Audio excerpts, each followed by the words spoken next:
nombre es Roxana Farinelli. Soy Erika Lombardi y nuestro trabajo se titula Las peripecias de enseñar teatro en la escuela primaria. Para el abordaje y recolección de datos, tomamos a la escuela número 35 que se encuentra ubicada en Pilar. Es un centro educativo público de ámbito urbano. La escuela, en época de COVID, se enfrentó a diversas tensiones, dificultades que giraron en torno a adaptarse y seguir adelante en este contexto incierto, vacilante. Cada área docente y estudiantes afrontaron un mundo desconocido, inseguro. Algunas áreas dentro de la vida escolar se enfrentaron a desafíos enormes, impensados. La educación artística, más precisamente el lenguaje teatral, se enfrentó a la gran pregunta. ¿Existe el teatro virtual? ¿Puede existir el teatro sin que los cuerpos estén presentes en el aquí y en el ahora?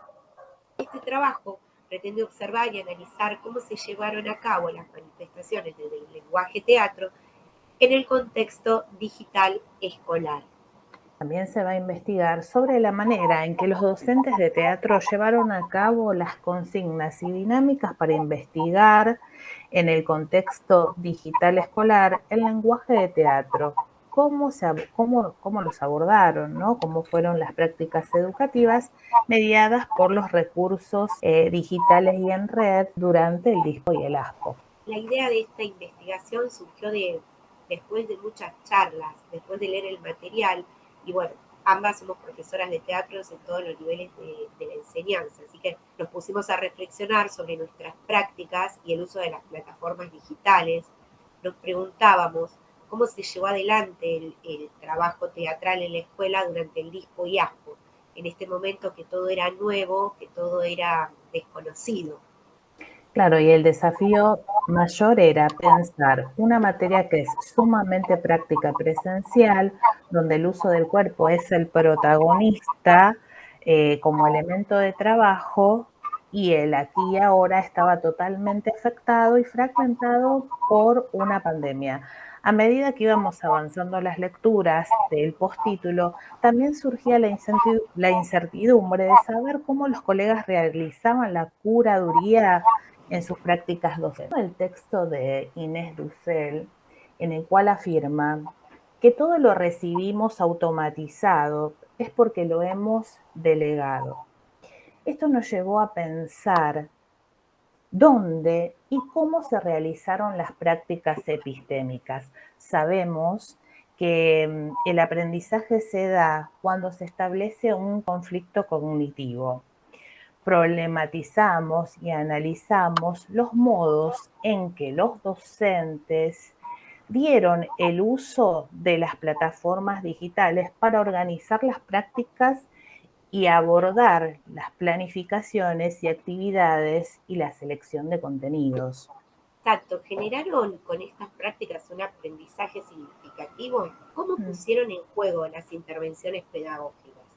Bueno, nuestros interrogantes abren la puerta al mundo de la curaduría docente, el docente curador de este archivo digital.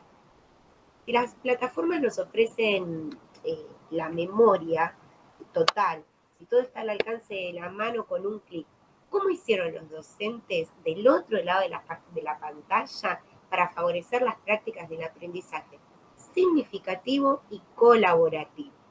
Las prácticas del docente en la escuela eh, serán quienes nos den los datos necesarios para observar de qué forma se llevó adelante la justicia curricular. Es por todo esto que estás mencionando, Erika, lo que nos llevó a nosotros a nuestra pregunta de investigación, ¿no? Que es cómo los docentes de teatro de primer ciclo de la Escuela 35, Salvador Massa, del distrito de Pilar, llevaron adelante las prácticas de enseñanza en el área artística, en el lenguaje teatral, mediados por los recursos digitales y en red en tiempos de DISPO y ASPO. Nuestro objetivo es explorar cómo fueron las nuevas formas de hacer teatro en la escuela de modo virtual, para posteriormente analizarlo y reflexionar sobre ello. Como instrumento para la recolección de datos, uno de los que utilizamos fueron las encuestas mediante formularios de Google. Estos nos brindaron en una primera instancia datos sobre los ejes que los y las docentes decidieron trabajar, nos permitió conocer qué plataformas utilizaron, nos permitió saber en qué momento del día los estudiantes se conectaron más, en qué horario, eh, y a partir de esto pasamos a una segunda instancia. El otro recurso utilizado fueron las entrevistas. Pudimos profundizar en la forma de organizar las clases, la selección y justificación de los contenidos, la curaduría que realizaron y las respuestas que obtuvieron. Bueno, una de las primeras dificultades que tuvimos fue hacer una síntesis de la problemática, un recorte. Y en segundo lugar, nos encontramos con la problemática que los docentes de la escuela seleccionada por dificultades personales no pudieron participar. Entonces tuvimos que convocar docentes de otras instituciones, siempre teniendo presente que trabajasen en el primer ciclo de la escuela primaria. En cuanto a nuestros avances en el trabajo, van surgiendo diferentes preguntas. Y la primera pregunta que nos aparece a futuro es, ¿cómo el teatro en la escuela va a incorporar la cultura digital sin perder su esencia, que es el convivio, el compartir, el trabajo cooperativo y colaborativo, ¿no? Sí, o quizás el uso de la tecnología está solo vinculado a lo meramente teórico. Hasta el momento se ha observado en las entrevistas que más de la mitad de los docentes trabajaron con videos de su autoría. Los contenidos que seleccionaron en primera instancia son los contenidos del elemento del lenguaje teatral, y en un segundo lugar de la producción teatral. Y la plataforma más utilizada fue WhatsApp. Sí, Todos y todas incorporaron WhatsApp. sí, es verdad eso. También por otro lado, lo que observamos es que el trabajo docente fue 24/7 y el momento, digamos, más utilizado para el envío de las tareas era a la tarde y a la noche.